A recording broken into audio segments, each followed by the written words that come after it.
Captain James Hawkins stood on the bridge of the exploration vessel Odyssey, gazing out at the blue-green planet filling the view screen. Preliminary scans had detected an oxygen-nitrogen atmosphere, liquid water, and the chemical signatures of life. Most intriguingly, they had also picked up faint traces of artificial electromagnetic signals, indicating a pre-industrial civilization. It was the type of discovery every explorer dreamed of making. "What do you think?" Captain asked Commander David Chen, the Odyssey's first officer. "Could this be the one?" Hawkins nodded slowly. "It very well could be, Commander. An alien civilization still in its early stages of development, untouched by outside influence. The anthropologists back home are going to have a field day with this." "Should I prepare an away team?" Chen asked eagerly. "Not just yet," Hawkins replied. "I want a more thorough analysis of those EM signatures first. See if you can localize the sources and get us a visual. And keep running those biological scans. I want to know everything we can about the dominant life forms down there before we make contact." "Aye, Sir," Chen said crisply before turning to relay the orders. Hawkins continued to study the planet, a sense of excitement building inside him. In all his years of exploring the galaxy, he had never encountered a thriving alien civilization still in its pre-industrial phase. The opportunity to study their society, perhaps even guide them towards a brighter future, was tantalizing. But he knew they would have to proceed carefully. History had shown the devastating impact a technologically advanced civilization could have on a more primitive one if contact was mishandled. He was shaken from his musings by the voice of Lieutenant Marcus Nakamura, the Odyssey's chief science officer. "Captain, I've pinpointed the locations emitting the EM signatures. I'm picking up a few dozen population centers concentrated on the planet's largest continent." On screen, Hawkins ordered. The forward view screen shifted to display a topographical map of the planet's surface. Scattered across the main landmass were several pulsing red dots, each one indicating a settlement. "As you can see," Nakamura continued, "the energy signatures are extremely faint and sporadic, consistent with a culture that has yet to harness electricity in a major way. But there's something else, sir. I'm also detecting faint traces of much more advanced technology, that far beyond what the current inhabitants should be capable of. It appears to be mostly dormant, but the remnants are scattered across the whole planet." Hawkins frowned as he digested this new information. "Are you saying this civilization may have once been much more advanced? That they suffered some kind of cataclysmic setback?" "It's certainly a possibility," Nakamura replied. "We would need to investigate more closely to know for sure." Hawkins nodded, his mind racing with the implications. If Nakamura was right, then this planet potentially held not one, but two major anthropological finds: a living pre-industrial civilization and the remnants of a far more advanced society that had somehow collapsed. It was the type of discovery most explorers only dreamed about. "All right, let's get that away team together," he decided. "Passive surveillance only for now. I want detailed observations of these settlements and any technology past or present that we can safely examine. Commander Chen, have the fabrication lab start putting together some drones that can blend into the local environment. We'll start with aerial reconnaissance before we put boots on the ground." "Aye," Captain Chen replied crisply as he set about making the preparations. Around the bridge, the Odyssey's crew buzzed with a renewed sense of excitement and purpose. They all sensed that they could be on the verge of a historic discovery, the chance to unravel the secrets of a lost alien civilization and perhaps guide its survivors towards a brighter future. The challenges would be immense, but Hawkins had faith in his people. If any crew in the galaxy was up for the task, it was the men and women of the Odyssey. First contact.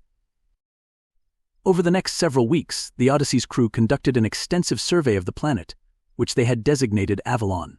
Cloaked drones skimmed over the alien settlements, returning detailed visual feeds and biological samples. Away teams, disguised in meticulously fabricated native attire, conducted close-range observations, documenting the culture and technology of Avalon's inhabitants. The species, Chief Science Officer Nakamura determined, were remarkably humanoid in appearance, with a few key physiological differences.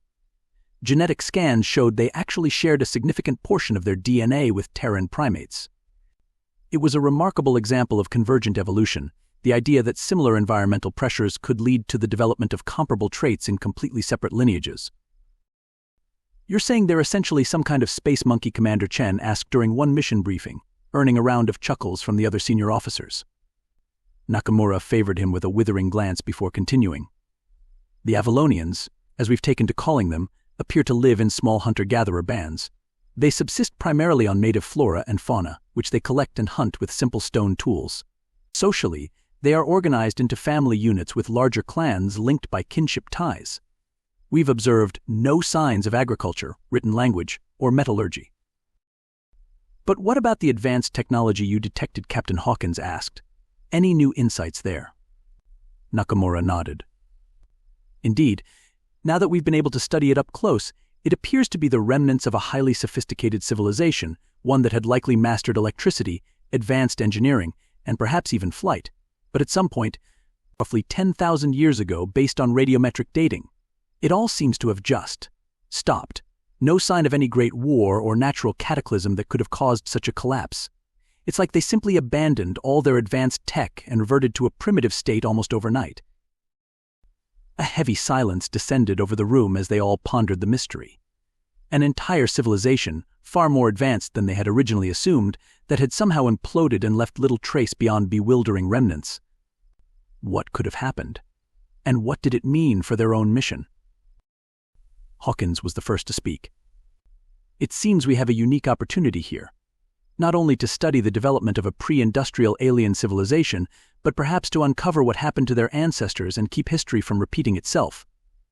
I think it's time we made contact with caution and respect for their culture, but with an offer of friendship and a helping hand to guide them forward. If we can earn their trust, maybe we can work together to rebuild what was lost and create something even greater. The other officers nodded their agreement, and they began to lay out plans for the monumental task ahead, the delicate and complex process of initiating first contact with another sentient species. Despite the challenges and potential dangers, they all felt the same sense of purpose and determination. As representatives of the human race, they had a sacred responsibility to approach this momentous event with wisdom, compassion, and a desire to foster a new era of interstellar cooperation. Unraveling the mystery. As the Odyssey's crew initiated first contact with the Avalonians, a special research team led by Chief Engineer Michel Dubois began studying the remnants of the advanced technology scattered across the planet's surface. It quickly became apparent that the scope of the previous civilization's scientific achievements had been staggering. It's incredible, Dubois breathed as he examined a partially buried alien structure, its sleek lines and advanced materials standing in stark contrast to the crude Avalonian settlement a few kilometers away. The level of engineering and physics required for some of these designs, it's beyond anything I've seen before. In some ways, they may have been even more advanced than we are now. Using the Avalonians' own myths and legends as a starting point, the team began to piece together a clearer picture of the world's history. Thousands of years ago, the Avalonians had been a star-faring race, with colonies on a dozen worlds and technology that allowed them to reshape matter and energy on a fundamental level. But they had been ambitious in their application of a new power source they called the Heart of Eternity, a device that tapped into the quantum foam of empty space to generate limitless clean energy. As best as I can determine from the fragmentary records we've recovered, the heart functioned by creating and harnessing micro-black holes, Dubois explained to Captain Hawkins during a progress update. A brilliant concept, but also an incredibly dangerous one if not properly controlled. It seems that something went wrong during a test of a new, larger version of the device. The resulting instability caused a cascade of explosions and energy surges across the planet, destroying most of their advanced infrastructure virtually overnight. Hawkins shook his head in amazement and horror. And after a catastrophe of that magnitude, with their entire technological base wiped out, they simply didn't have the means to rebuild. Over generations, the knowledge was lost as they struggled just to survive. Indeed, Dubois agreed solemnly. But Captain, sir, there's something else. Based on my analysis of the heart's remains and the theories behind it, I believe the Avalonians were on the verge of something even more incredible than just a limitless power source. The principles they were working with, if fully actualized and controlled, it could be the key to true faster-than-light travel, artificial gravity, inertial dampening, technologies we've only dreamed about. Hawkins felt a surge of excitement at the implications, tempered by caution. If the Avalonians, at the height of their abilities, had lost control of this power and suffered the near-total collapse of their civilization as a result, it spoke to the immense risks involved. But if they could succeed where the aliens had failed, learn from their mistakes and master this Heart of Eternity, It could mean a new golden age for both Avalonians and humans alike. "Keep at it," Chiefy said at last. "But let's be smart about this. Work with the Avalonians, learn everything we can from their history and their experience. If we're going to attempt this, we need to make damn sure we do it right. We have a chance to not only uplift the Avalonians back to their former heights but propel both our species to the next level.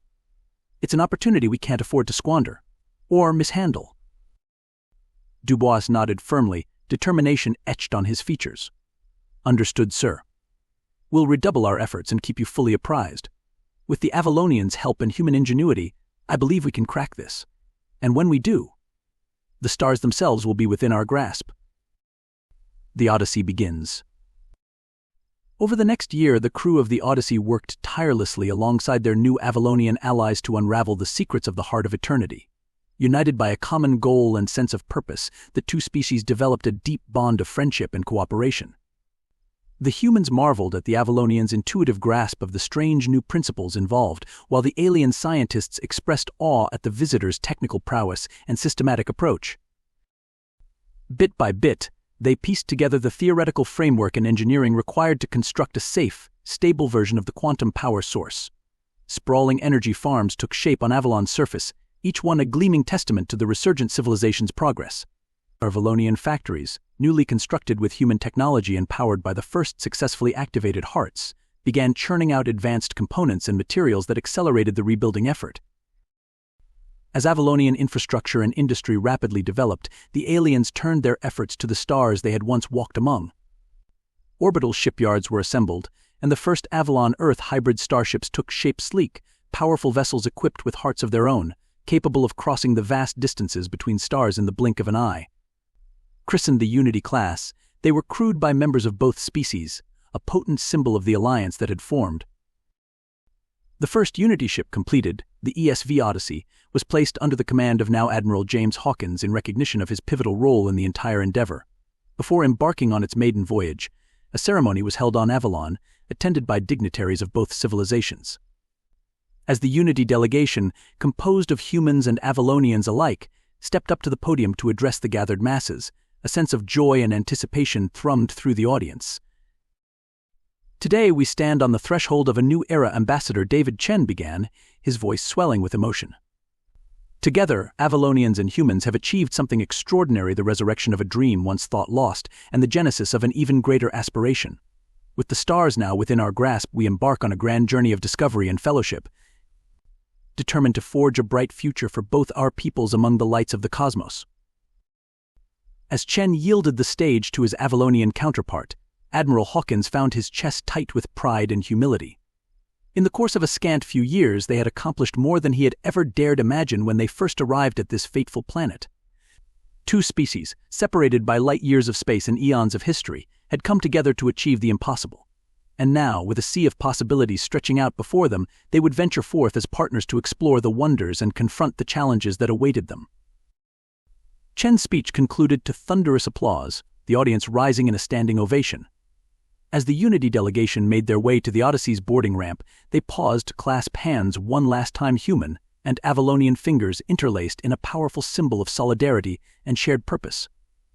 Then, with a final wave to the cheering crowd, they strode up into the waiting starship, ready to embark on the greatest adventure of their lives.